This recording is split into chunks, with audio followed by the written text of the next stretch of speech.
Halo semuanya, kelompok kami akan melihatkan game yang kita buat adalah Red Retriever.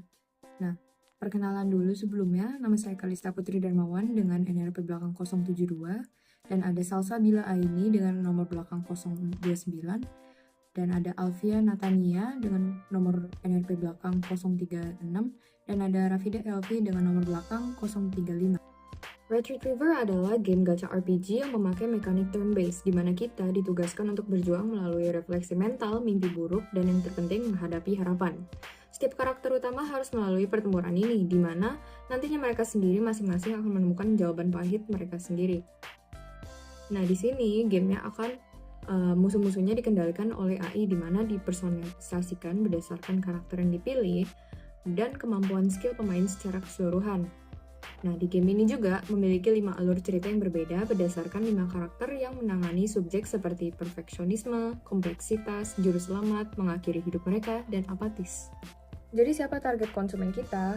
Target konsumen kita adalah orang-orang dewasa muda yang ke atas dengan range umur 20-26 tahun. Seringkali kita akan melihat game dengan tema-tema ini ditujukan kepada konsumen dengan range umur seperti itu karena beberapa hal, yaitu ada pertama, target umum gacha game itu memang orang-orang yang memang sudah berpenghasilan. Itu karena game gacha memiliki aspek gambling. Yang kedua adalah kekerasan grafis dan topik sensitif. Dan dukungan platform yang akan ada di game ini yaitu adalah untuk PC dan ponsel. Untuk market size-nya, TAM-nya memiliki 480 juta pemain aktif.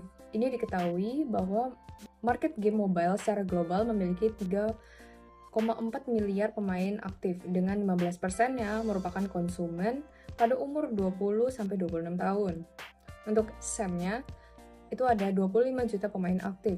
Ini diketahui bahwa market game mobile di SEA memiliki 500 juta pemain aktif dan dengan 28%-nya merupakan pemain berumur 20-26 tahun dan dengan rata-ratanya 18% dari pemain itu bermain game gacha. Untuk SOM-nya, itu ada 25.000 sampai 125.000 pemain aktif. Dari SAM yang kita kalkulasiin, diketahui bahwa potensi game gacha dari studio indie sekitar 0.1 sampai dengan 0.5 secara realistis dapat dipasarkan di SEA. Nah, jadi di sini nih ada 5 karakter utama sama 2 karakter sampingan. Bisa di depan itu ada Sone, Ashen, Ahmed, Hide, sama Sergio. Masing-masingnya itu punya trait dan karakteristik masing-masing yang disesuaikan dengan playstyle mereka di Battlefield. Untuk NPC sendiri itu mereka satunya yang pertama itu sebagai guide, yang satu laginya itu sebagai shop vendor. Untuk sekarang role mereka sendiri sama identitasnya belum ada ya. In progress. Berikutnya bisa dilihat untuk sketsa kelima karakter utamanya untuk saat ini ya. Dan berikutnya bisa dilihat untuk bagian environment. Nah, untuk environment-nya sendiri yaitu kota yang berada di tengah lahan hampa atau kosong. Nah, lingkungannya ini kayak modelan bumi, tapi tanpa cahaya yang organik dari matahari gitu. Jadi cahaya tuh betul hanya dari energi saja. Nah, gayanya itu modelan distopia. Pikirkanlah isekai tapi bentuk ranah dunianya itu lebih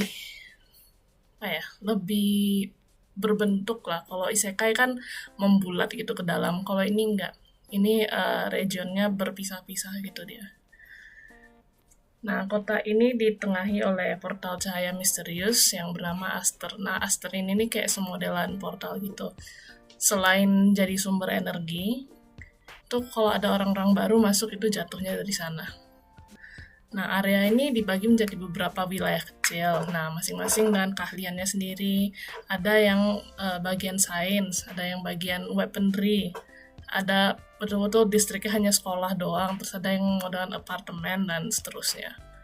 Nah, dunia ini sangat berorientasi dengan struktur sci-fi, dan budaya yang berada pada kota ini dipengaruhi oleh negara asal semua karakter utama. Ini mungkin ada sedikit elemen-elemen dari Indonesia atau dari Arab gitu. Nah, semua misi dan pertarungan yang ditempuh oleh para karakter itu akan terjadi di luar kotanya. Jadi kan ini bagian kotanya di dalam, nah di bagian luarnya itu di mana gamenya itu berlangsung.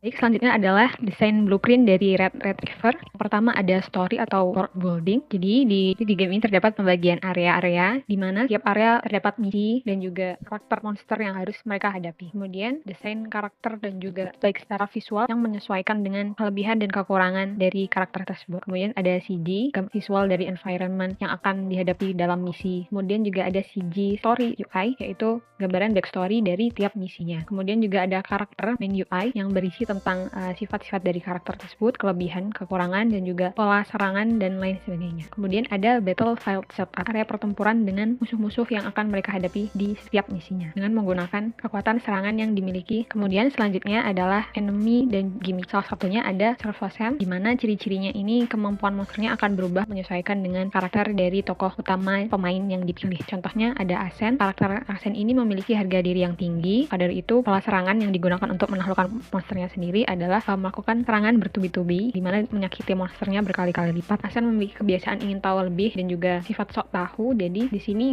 gimmick dari monsternya sendiri memiliki gerakan yang cepat dan juga sangat ceroboh. Maka dari itu pemain di sini direkomendasikan untuk memahami pola serangan dari monster. Ascent seringkali bersifat egois yang menyingkirkan orang lain demi keuntungannya. Meskipun monster ini cukup lemah, namun di sini dia memiliki kekuatan yaitu serangan massal, sehingga di sini butuh kekuatan serangan seperti serangan AOE atau serangan yang bisa membasmi musuh secara massal dalam satu area tertentu. Untuk UI emulation-nya sendiri, di sini ada contoh main menunya, di mana ada beberapa pilihan seperti pengaturan, continue, eksplorasi, dan lain sebagainya. Dilengkapi dengan ilustrasi visual dari game ini. Kemudian selanjutnya adalah UI dari pertempuran, yaitu level pertama.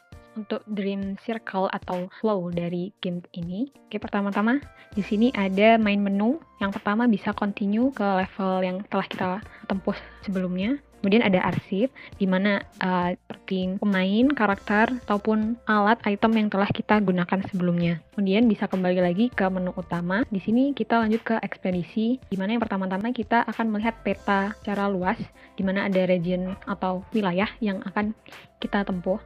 Contohnya yang pertama ada site A. Ketika kita klik, di sini ada tahapan poin-poin berjenjang, di mana kita harus menyelesaikan misi dari mulai pertama hingga terakhir. Kita harus menyelesaikan misi pertama untuk dapat membuka misi selanjutnya yang terkunci. Kita klik misi kedua, kita akan diarahkan ke menu penjelasan deskripsi dari misi ini, level yang akan kita mainkan. Yang pertama di sini ada judul dari levelnya sendiri dan story-nya, ada sinopsis dari backstory yang akan kita mainkan nantinya. Kemudian ada enemy yang akan kita hadapi. Di sini ada deskripsinya berupa pola serangan, sifatnya, dan juga lain sebagainya.